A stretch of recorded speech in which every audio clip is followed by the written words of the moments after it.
Bismillahirrahmanirrahim. Assalamualaikum warahmatullahi wabarakatuh.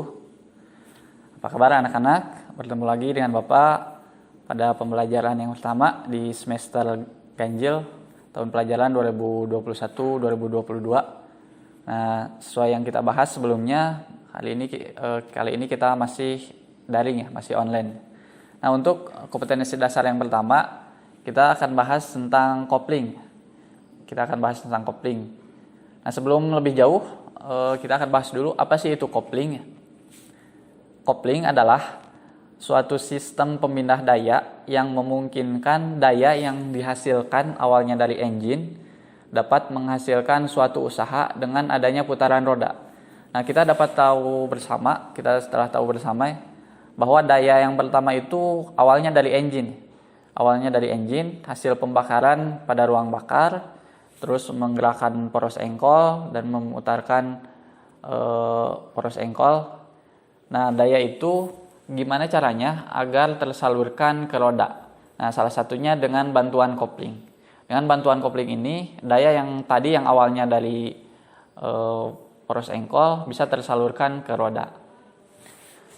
Lanjut, kita memasuki ke komponen-komponen kopling. Ada beberapa komponen kopling.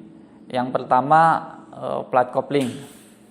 Plat kopling ini berfungsi sebagai perantara dari engine ke transmisi. Nah, hubungan antara phasing atau spring yang berfungsi untuk meredam kejutan pada kopling bergerak.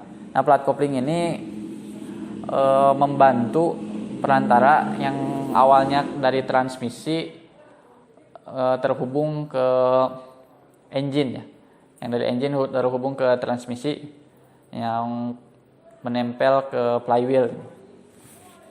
Yang kedua ada rumah kopling. Rumah kopling berfungsi untuk menjepit clutch disc ataupun plat kopling ya, yang berfungsi untuk menjepit plat kopling terhadap flywheel.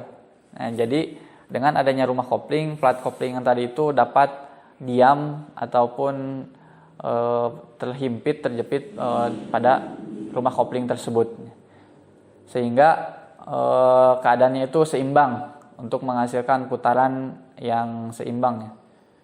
Nah, selain itu mesin harus mempunyai kemampuan pemindahan panas dari hubungan kopling.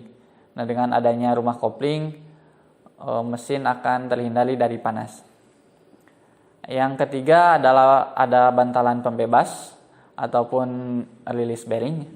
Nah, bantalan pembebas ini ataupun berfungsi untuk membantu garpu pembebas bergerak maju mundur sepanjang menopang bantalan. Nah, jadi garpu pembebas itu dibantu oleh bantalan pembebas ini sehingga memudahkan bergeraknya maju mundur kopling yang tadi ya. Pada saat menekan pada saat menekan pegas diafragma dibantu dengan bantalan pembebas ini, sehingga tidak memudahkan, tidak sulit. Yang keempat ada tongkat pembebas yang tadi. Tongkat pembebas ini fungsinya untuk menekan release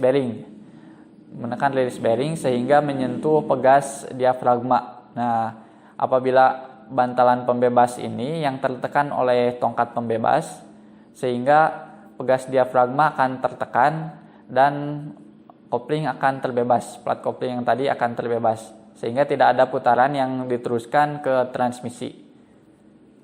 Yang selanjutnya ada pegas diafragma.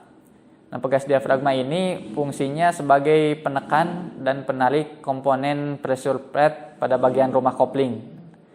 Nah, pegas diafragma ini yang tadi ditekan oleh bantalan pembebas untuk membebaskan kopling.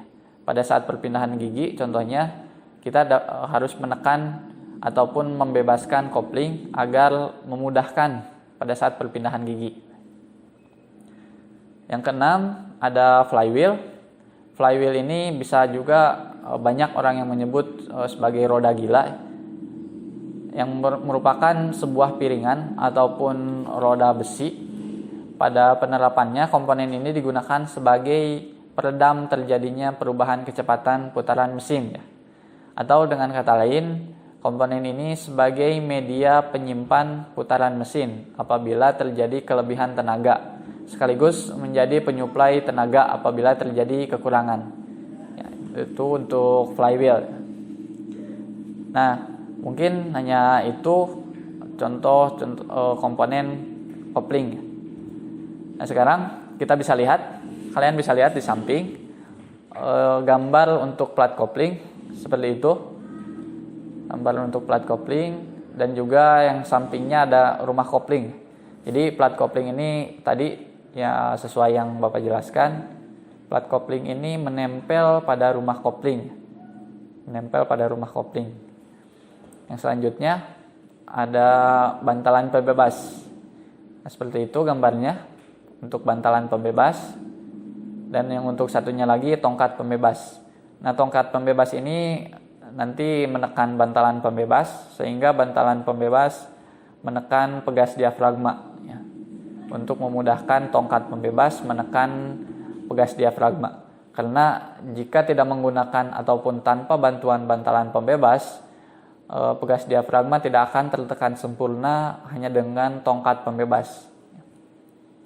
Selanjutnya kita bisa lihat pegas diafragma seperti itu bentuknya. Seperti matahari bulat untuk pegas diafragma.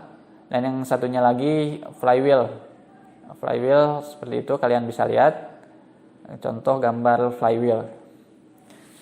Nah, terima kasih, hanya itu yang bisa Bapak sampaikan untuk pertemuan yang pertama. Jika ada di antara kalian yang belum mengerti, kita bisa bahas di Google Classroom ya, ataupun kalian bisa langsung WA atau email ke Bapak. Nanti akan kita bahas di sana. Hanya itu yang bisa Bapak sampaikan. Tetap jaga kesehatan, tetap terapkan 3M. Memakai masker, mencuci tangan, dan menjaga jarak. Assalamualaikum warahmatullahi wabarakatuh.